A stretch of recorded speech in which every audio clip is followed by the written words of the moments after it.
bienvenue sur la chaîne TechnoTuto et aujourd'hui comme promis on se retrouve pour un tutoriel sur organiser un document avec Microsoft Word. Donc ce tutoriel va se découper en 4 chapitres. Donc en premier on verra un petit peu le contenu de la barre ici en haut. Qui nous servira donc à faire une jolie table des matières entièrement personnalisable, et ensuite on verra un petit peu comment créer une table des citations, ou appelée autrement bibliographie, pour ceux qui désirent faire des choses un petit peu plus élaborées que juste un sommaire et une table des matières. Donc on va commencer maintenant avec ce qu'on appelle les niveaux de texte, donc avec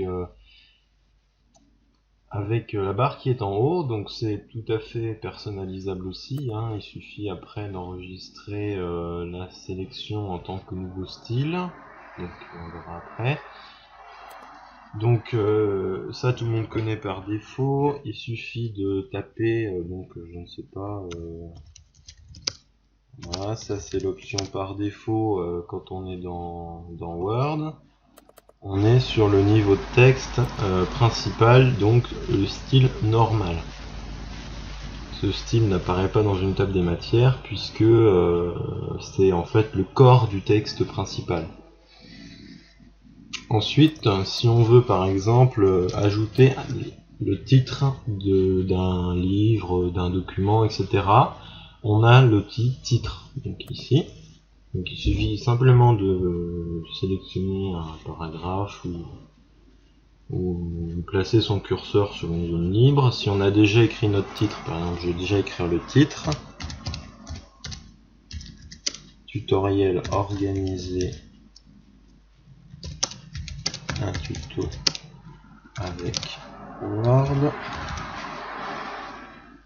Si admettons que je le sélectionne, je clique sur titre et la mise en forme est appliquée automatiquement tout de suite.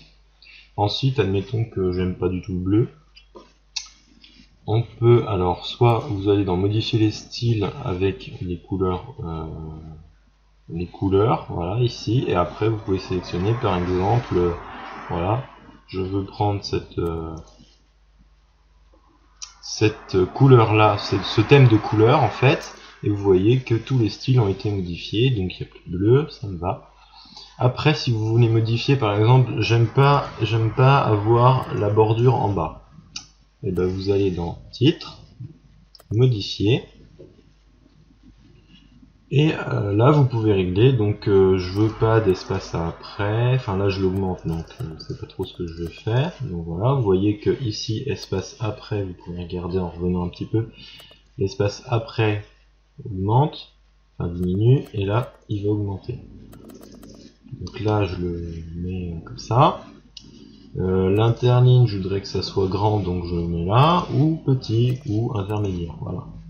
Après on a beaucoup plus d'options avec format police, donc je peux sélectionner par exemple la police Vivaldi pour le titre, en taille 72, voilà, et en petite majuscule. Voilà, donc là vous voyez, ça a modifié. La bordure, je veux pas qu'il y ait de bordure, donc je clique soit ici, soit là. Appliquer à paragraphe, voilà, ok. Une fois que vous avez terminé, admettons je veux modifier la couleur, voilà, cette couleur là me plaît.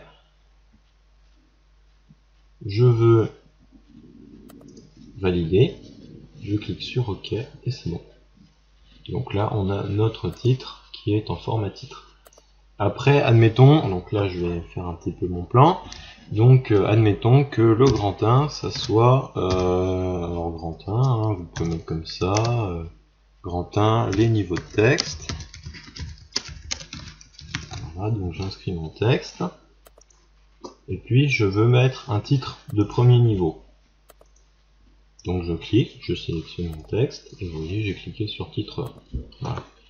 Après je fais un retour à la ligne et vous voyez qu'il est revenu automatiquement en mode normal. Alors après, si vous voulez que ça ne revienne pas en mode normal, mais par exemple que ce texte là soit passé en titre 2, vous au lieu d'avoir à faire ça. Vous allez sur titre 1, vous faites clic droit, modifier, style basé sur normal.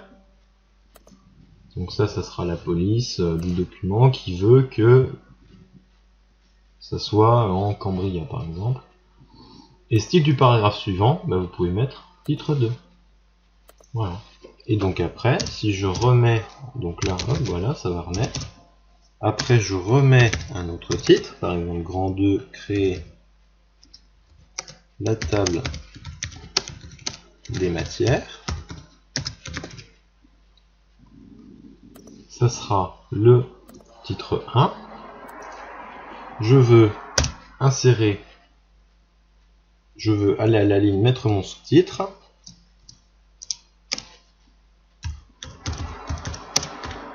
Mettre en forme la table.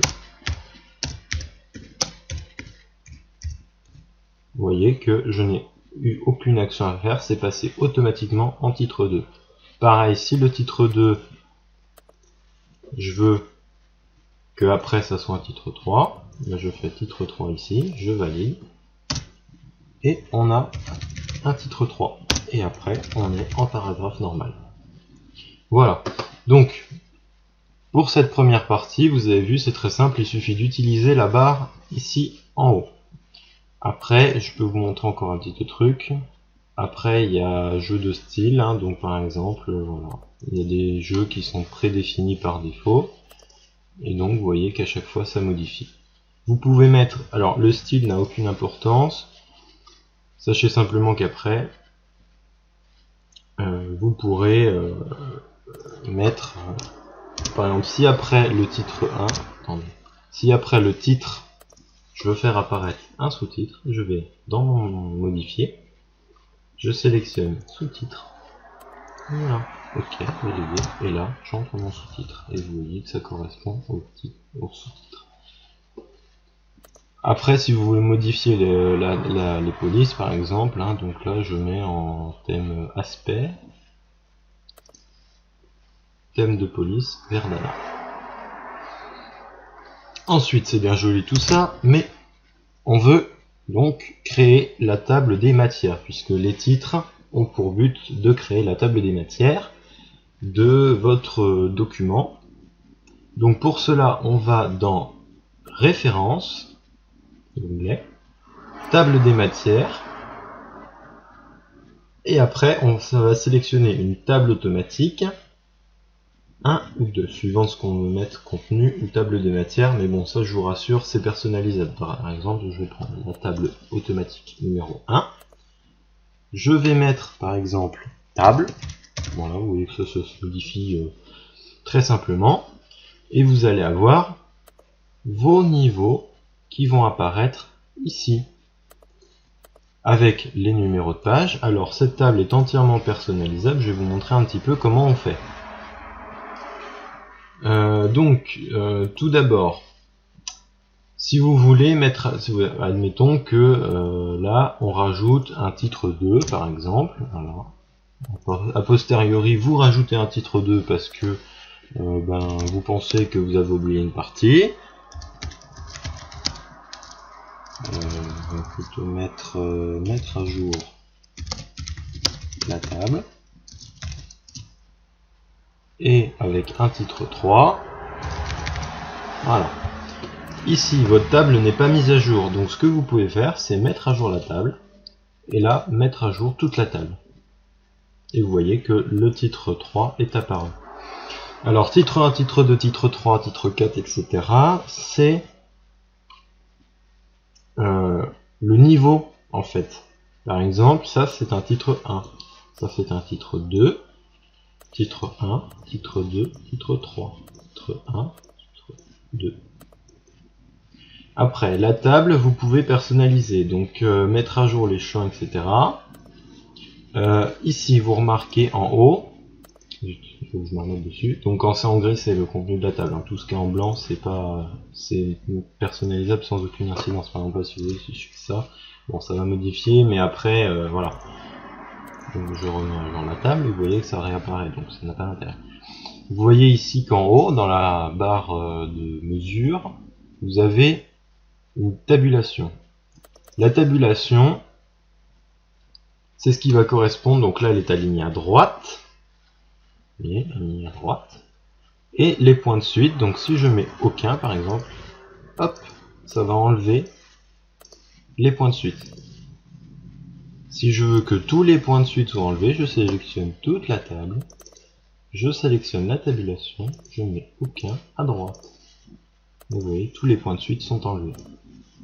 Si je veux pas des points de suite, donc là elle est cachée, enfin elle est cachée, elle est grisée mais moi je la vois pas, mais elle y est quand même, parce que c'est pas tous les mêmes, c'est pas tout à fait la même truc. Donc là par exemple droite, mais je veux que ça soit des traits continus comme ça. Droite, 4. C'est assez bizarre parce que... Voilà, donc je peux aussi décaler, hein, vous voyez, si je la ramène, vous voyez, elle est grisée là à peine.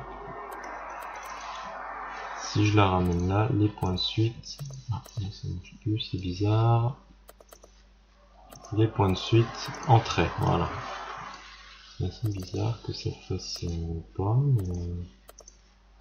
Ah, voilà. Donc vous voyez, là, bon, ça a marché, des fois, Word, c'est un petit peu bizarre, ça marche pas. Mais si vous voulez des traits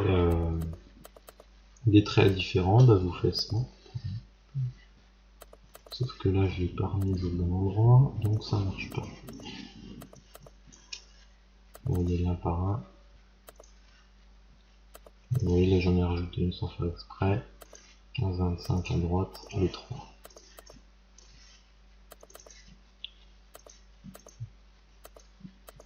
Voilà. Donc après, je vais prendre celle-là, à droite, en 3.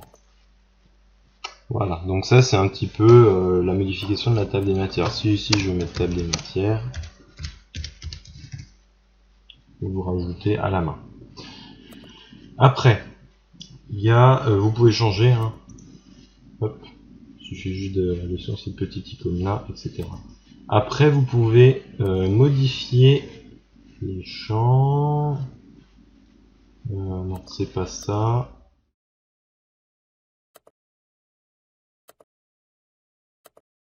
Vous voyez là, ce que j'ai fait, ça affiche un lien, mais en fait, c'est pas top.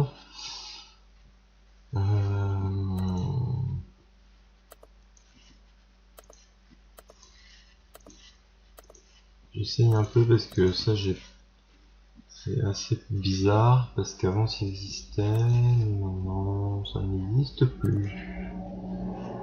Forcément, il y a toujours des ratés, hein.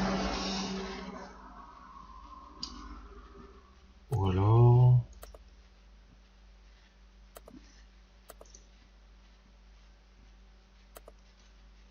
C'est quand même bien fait dommage.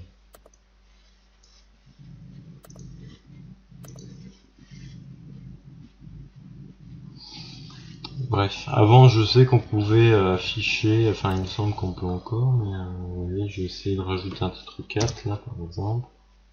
Titre 4. On va mettre à jour et normalement il va vous afficher. Le titre 4 il s'affiche pas.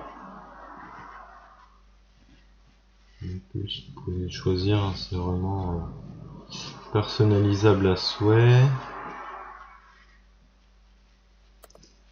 Bon, par exemple, vous pouvez même vous amuser, hein, si vous voulez mettre des matières. Bon voilà, donc c'est un petit aperçu de ce qu'on peut faire avec cette table des matières. Je vais vérifier que ce soit pas ailleurs, parce que des fois c'est caché. Mais en table des matières, ça on peut pas. Non. Bon, donc on va passer à la deuxième partie. Donc après, bah, si vous voulez supprimer la table, hein, vous faites sélectionner comme ça, pouf, pouf, pouf. Voilà, hop. On peut la supprimer. Donc là, on va passer un petit peu aux choses un petit peu plus délicates pour ceux qui veulent ajouter des sources dans leur document. Donc admettons que je prenne un texte et que je veuille ajouter une source.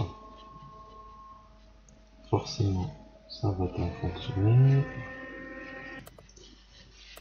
Donc admettons que je veuille insérer une source. Voilà, j'ai un magnifique texte en latin. Et après, donc je veux insérer une source. Admettons que cette phrase-là soit extrait d'un certain auteur latin.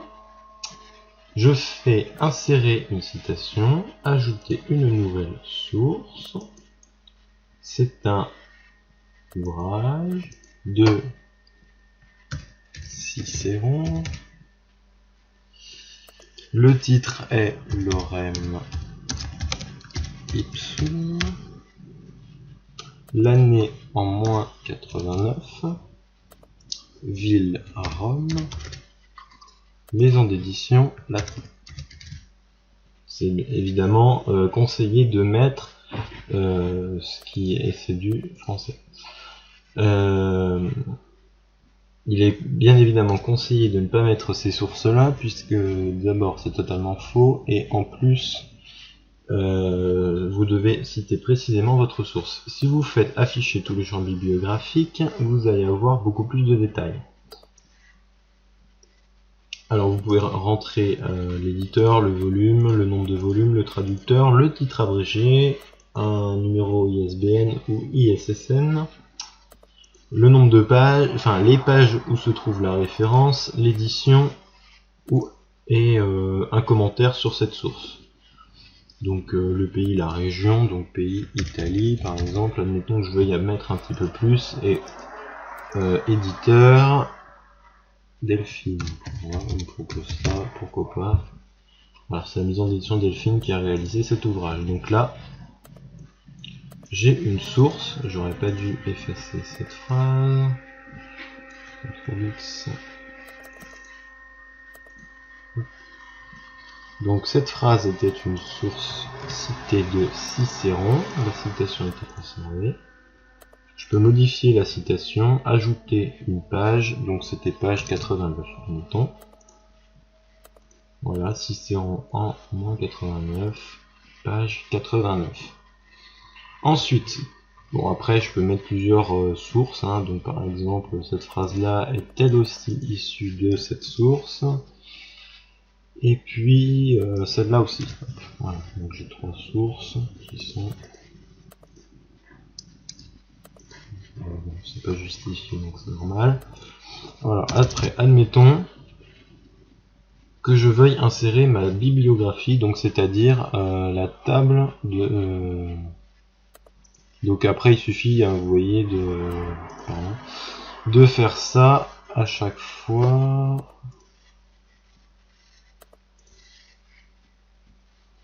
Il suffit de faire ça à chaque fois, hein. Si par exemple là c'est une nouvelle source, et ben on fait insérer une citation, donc là bon, il l'a déjà proposé, donc voilà, ou ajouter une nouvelle source, et pareil on recommence, Cicéron, sauf que là c'est l'Énéide, de Virgile évidemment, non pas Cicéron, l'Énéide, l'année en moins 71, la ville à Rome, et la maison d'édition Delphine, qui n'a évidemment pas été édité en moins 71. Vous pouvez toujours afficher les nouveaux champs, hein. La langue par défaut, bon c'est France, moi je me remets à chaque fois, par exemple, donc voilà, Cicéron, l'Énéide en moins 89, comme vous pouvez constater que c'est assez bizarre d'ailleurs, puisque voilà. C'est bizarre puisqu'il a remis, donc normalement voilà. Je vous expliquerai après la petite manip que je viens de faire. Après vous pouvez gérer vos sources, donc là vous avez déjà ça, hein. Si je veux, hop, je vais ajouter source citée, ajouter un espace réservé. Donc ajouter un espace réservé, je vais vous montrer ce que ça fait. Ajouter un nouvel espace réservé 1, c'est pour une citation future. Modifier la source. Alors par contre, est-ce qu'on peut modifier ton nom de prénom, entreprise de l'auteur? Non, bon, l'espace réservé, c'est si vous voulez faire un truc qui vous indique que vous avez un espace réservé. Donc par exemple, il y a ça. Voilà. Donc vous voulez insérer votre table bibliographique. Et bah, tout simplement, vous allez dans l'onglet références, bibliographie. Et donc là, vous avez soit bibliographie, soit travaux cités, mais ça sera la même chose. Ou insérer la bibliographie, donc vous avez directement tout ça qui apparaît. Ou alors une bibliographie un petit peu plus évoluée avec des titres, etc. Sinon, c'est à peu près la même chose. Donc là, vous pouvez changer, après si vous voulez mettre travaux cités, voilà. Et après, donc, vous pouvez changer le style. C'est-à-dire que là, par exemple, si je vous mets en IEEE 2006, vous voyez que ça va insérer les petits crochets ici et que vous allez avoir ça qui est affiché. Notez que la source 3, je l'avais ajouté, alors évidemment c'est un truc totalement faux, c'est parce que c'est le titre, c'est une revue, donc ça se présente pas tout à fait pareil si c'est une revue ou pas. Si c'est pas en IEE 2006, après vous pouvez choisir ce que vous voulez, hein, vous pouvez trier par titre. Voilà, donc là ça va revenir en Ghost. Voilà, vous voyez ouvrage, revue, Technomag. Ou alors Chicago 15e édition, donc là il va vous le mettre Cicéron, c'est le même auteur, édité par Delphine. Voilà. Et après normalement il va tout mettre, si je fais ça, il va tout mettre en Chicago 15e édition, donc vous allez avoir le nom de l'ouvrage, l'année et la page. Voilà, et donc après vous faites à chaque fois que vous avez une source, et puis à la fin vous pouvez mettre la table bibliographique. Je vous en montre encore un en ISO 960, voilà par exemple, qui va mettre des parenthèses avec un numéro dedans. Celle-là, ça va être pareil. Hein. Ou celle-là par exemple. Ça met les noms, ça respecte un peu plus parce que normalement les noms d'ouvrages tapés dans le moteur doivent être mis en italique. Voilà. Donc voilà, c'était un petit aperçu si vous avez besoin donc d'organiser votre document sous Word avec des niveaux de texte qui serviront à créer votre table des matières. Si vous avez des sources à citer, c'est bien plus pratique de le faire avec des citations pour créer ensuite une table bibliographique comme je viens de le faire devant vous. Et voilà, c'est la fin de ce tutoriel. J'espère que ça vous a plu. Si vous avez des questions, n'hésitez pas dans les commentaires de la page du blog ou de la chaîne, enfin de la page de la vidéo sur YouTube. Les j'aime, vous avez le droit d'en mettre, c'est conseillé. Si vous n'aimez pas, c'est plus embêtant, mais au moins essayez de nous dire ce qui ne va pas. Et n'hésitez surtout pas à aller voter sur le sondage sur notre site, la chaîne tuto.wordpress.com. Il y a dans l'onglet actualité, il y a un truc sondage, vous pouvez aller y répondre avant le 20 septembre 2015. Et bien écoutez, merci à tous de nous avoir suivis sur la chaîne TechnoTuto et on se retrouve la prochaine fois pour d'autres aventures épiques sur la suite Office. Merci et à bientôt.